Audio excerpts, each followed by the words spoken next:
बिस्मिल्लाहिर्रहमानिर्रहीम। अस्सलाम वालेकुम। आज आप लोग के साथ मैं होममेड चाइनीज़ नूडल्स की रेसिपी शेयर कर रही हूँ। आज आपको घर में नूडल्स बनाना सिखाऊंगी। आप जो मार्केट से नूडल्स लेकर खाते हैं, अब आपको मार्केट से लेने की ज़रूरत नहीं है। आप अपने घर में बहुत कम टाइम में बहुत कम खर्चे पे ढेर सारे नूडल्स बना सकते हैं। बिल्कुल भी इससे बनाने में मेहनत नहीं होती है। कम टाइम में बहुत सारे नूडल्स बन जाते हैं और खाने में इनका टेस्ट भी बहुत ज़बरदस्त होता है। बहुत नरम होते हैं, बहुत ही टेस्टी होते हैं। जब भी नूडल बनाने को दिल करे तो फटाफट से आप इसे बना सकते हैं। तो इसे किस तरीके से बनाना है, सारा तरीका आपको आज की वीडियो में बताऊंगी। सबसे पहले बाउल के अंदर हमने 2 अंडे तोड़कर डाल देने हैं। अंडे आपने ठंडे नहीं लेने हैं। अब इसके अंदर हाफ़ टी स्पून नमक शामिल करेंगे और अंडों को अच्छे तरीके से हमने फेंट लेना है। कुछ सेकंड के लिए आप इसे फेंट लें। जब आप अंडे को अच्छी तरह से फेंट लेंगे तो उसके बाद आपने 1/4 कप पानी ले लेना है। इसमें थोड़ा सा फूड कलर शामिल करेंगे। येलो फूड कलर का इस्तेमाल कर रही हूँ और इसे हमने अंडे के अंदर मिक्स कर देना है। फूड कलर इसलिए मैं डाल रही हूँ क्योंकि नूडल्स का जो कलर है बिल्कुल मार्केट जैसा आएगा, बहुत देखने में अच्छे भी लगेंगे। तो अच्छी तरह आपने फिर से इसे फेंट लेना है और उसके बाद हमने इसके अंदर मैदा शामिल कर देना है। मैदा अभी मैं इसमें 1 कप डाल रही हूँ, वैसे इसमें टोटल 1.5 कप मैदे का इस्तेमाल होगा।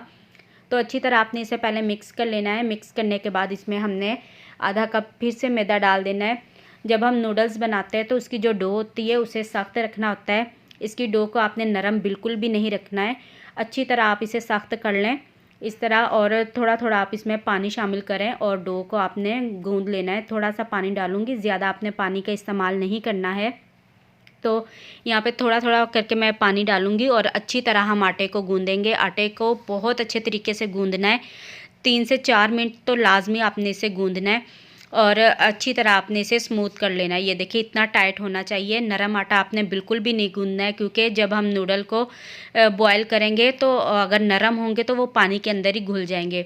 तो यहाँ पे 5 मिनट के लिए आटे को रख दिया। तो उसके बाद मैंने इसके ये 2 पेड़े बना लिए हैं और पेड़ा बनाने के बाद हम इसे बेलेंगे।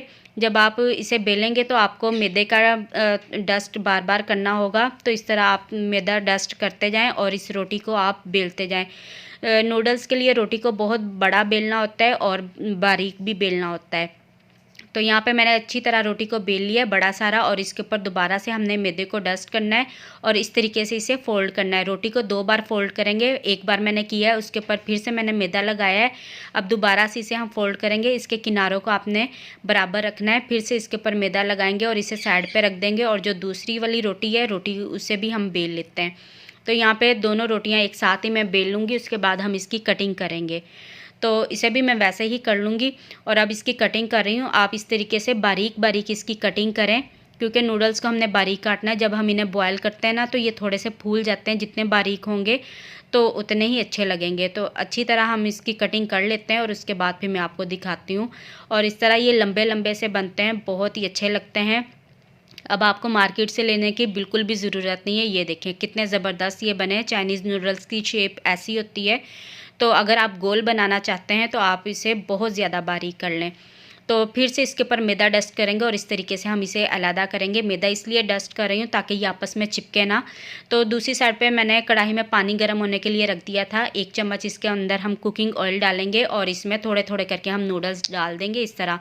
तो ये आपस में चिपकते नहीं है, बिल्कुल भी आपको टेंशन लेने की ज़रूरत नहीं है। कढ़ाई के अंदर डालें और 10 मिनट तक आपने इसे बॉयल करना है। जब 10 मिनट हो जाएंगे तो उसके बाद आपने इसे छान कर निकाल लेना है।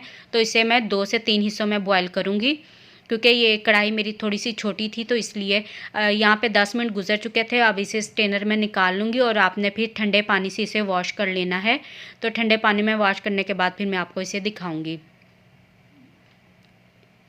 तो ये देखें, अब इसे हम प्लेट में निकाल लेते हैं और इसके ऊपर दोबारा से हमने थोड़ा सा कुकिंग ऑयल लगा देना है। 2 चम्मच के करीब लगा दूंगी और अच्छी तरह इसे हमने मिक्स कर लेना है। तो ये देखें बहुत ज़बरदस्त चाइनीज़ नूडल्स बनकर तैयार हो चुके हैं।